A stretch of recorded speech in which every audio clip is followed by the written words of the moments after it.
Hi folks, welcome back to the channel. As promised in last week's video, today we're going to be looking, and the particular ones I have are the Hornady 148 grain hollow base swaged. So let's jump off into that. All right, Smith and Wesson 10-6 is what we're going to be shooting them out of. And here is what I have loaded. This is a Hornady 148 grain hollow base woodcutter, and this particular brass is Federal. It's a mixed match of brass, just a bunch of loose stuff that I had. So what I used to load this with was Winchester 231, and I got the load data out of this book. And if you don't have one of these books, it's pretty handy. I got this one from Brownells. I've seen them advertised at other places. So the first section of it, it's got all kinds of powders and bullets, brands from major manufacturers. And I don't know, I wanted to see when the copyright was on this, because some of this seems like, now this was compiled in 2016. So some of this loading data is sort of old maybe. And then the Hornady bullet section, there's our 148 grain hollow base woodcutters. I used Winchester 231, and I used exactly 3.5 grains, which is max load. So if you don't have one of these books, if you're into loading, I've got this one, and I've got one for 45 cold, and it's a pretty handy reference, because if you want to load Hornady bullets, it's got the information for the particular bullet. Nozzler, and going over here towards the back, then it starts getting into by powder manufacturer. So depending on what powder you have, like say Hodgdon, it lists all the load data for every Hodgdon powder for say the 110 grain Hornady XTP, or this 146 grain Spear Jacket hollow point. Every powder Hodgdon makes, it's got a little data in there. So this book's pretty handy if you're into reloading. I recommend picking one up. It's been a good, easy, quick reference for me. The Hornady swaged bullets, the Frontier Lead they call it. Again, I got these on sale a while back at Brownells. Again, I know I talk about them a lot. I buy a lot of stuff from them. I'm on their email list, so when they get a lot of stuff in on sale, I try to pick things up here and there. But these are what they look like. They're a knurled outside finish, I guess you would call it. They've got some kind of dry lubricant already on them. So we'll see how bad they lead after I shoot some of these. And there's your hollow base.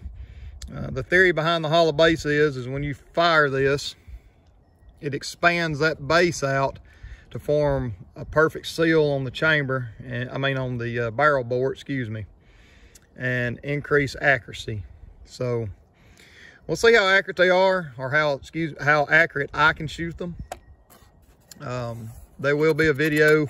They are some old timers and people who load these upside down for defensive use, and there will probably be a video looking and experimenting with that in the future. But for now, we're just going to shoot them on this paper and see how they do. My standard targets I've been using, I've run out of, and I've got these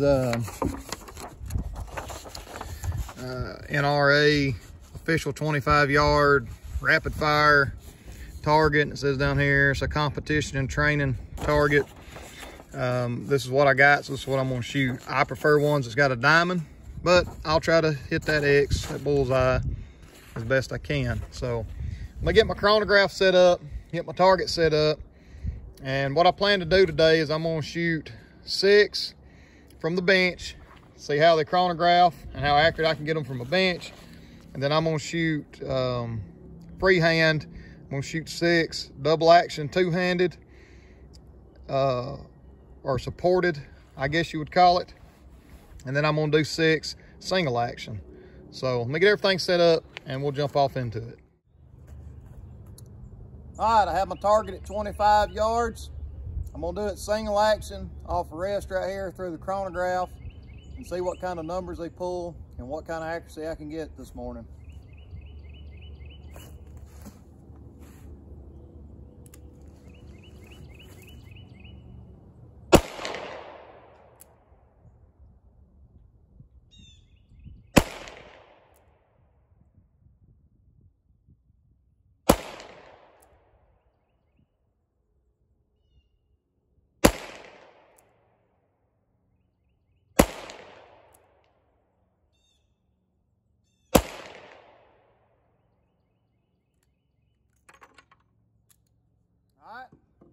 go take a look at that.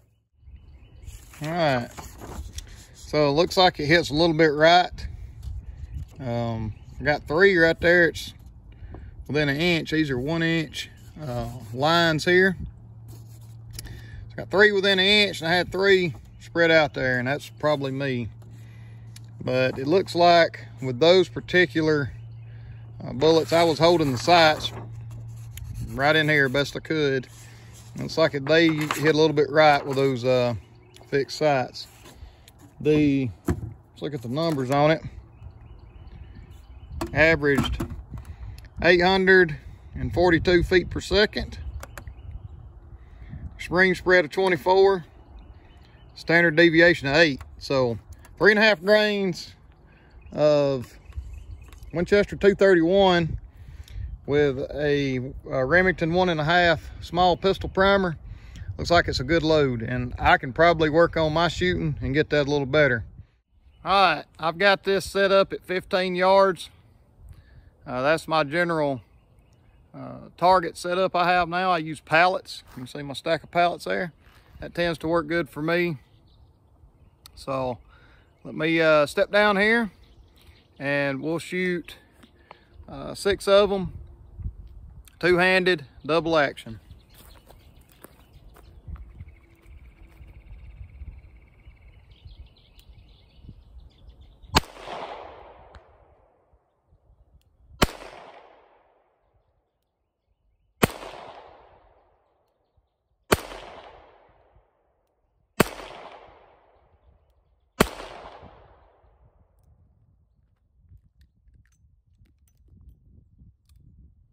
Get it loaded up, target change, and then I'll do single action.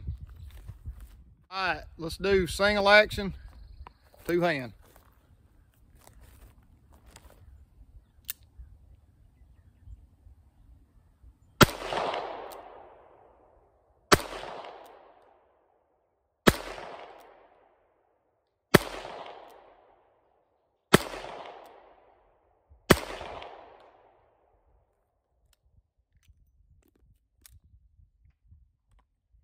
All right, I'll gather these targets up and we'll take a look at them. Like I was saying before, this setup right here tends to work good for me, but as you can see, the backdrop is going down into my yard, which ain't no big deal other than it tears my grass up. So eventually in the future, I'm gonna move this back down towards the 100-yard line, and I'm gonna set up another table like I've got set up here to shoot 25 yards to the backdrop that I have set up on the 100-yard line, instead of using the table that I shoot 100 yards off of with this temporary homemade 25-yard target. So we gather this up, we'll take a look at them. Okay, so here's a little comparison. And this is interesting to me, and it's probably gonna be the way I was shooting. All right, here's the one, first one we done from the bench. Spread out, and to the right. Possibly, I'm gonna say this is how I was gripping, holding, and trying to shoot off the bench. That's decent, but it's not the best I've ever shot. All right, this was double action standing up. Again, spread out, and I need more trigger time with that double action trigger. There is no doubt. That's what I'm gonna be working on between now and that class. This was 15 yards. Single action, 15 yards. I pulled one, grouped the other 5 up there. So, gun shoots phenomenally when I'm on top of my game. It's obvious that I've got some work that needs to be done on myself, especially in double action. So, that'll be something I'll be working on. So there you have it, the Hornady 148 grain hollow base wad cutters. Seem to be a fantastic bullet, and they seem to work really good with Winchester 231. It's obvious I need to work on my double action shooting, and for some reason I was off today on the bench. I don't understand what I done different. I'm gonna have to just think about it and probably set up and shoot again and see what I was doing different to make it to spread out and to the right. I don't know that 25 yards versus 15 yards makes that big a difference, but it might. It's obvious that They can be super accurate offhand at 15 yards. So there's going to be some more development and experimenting with that.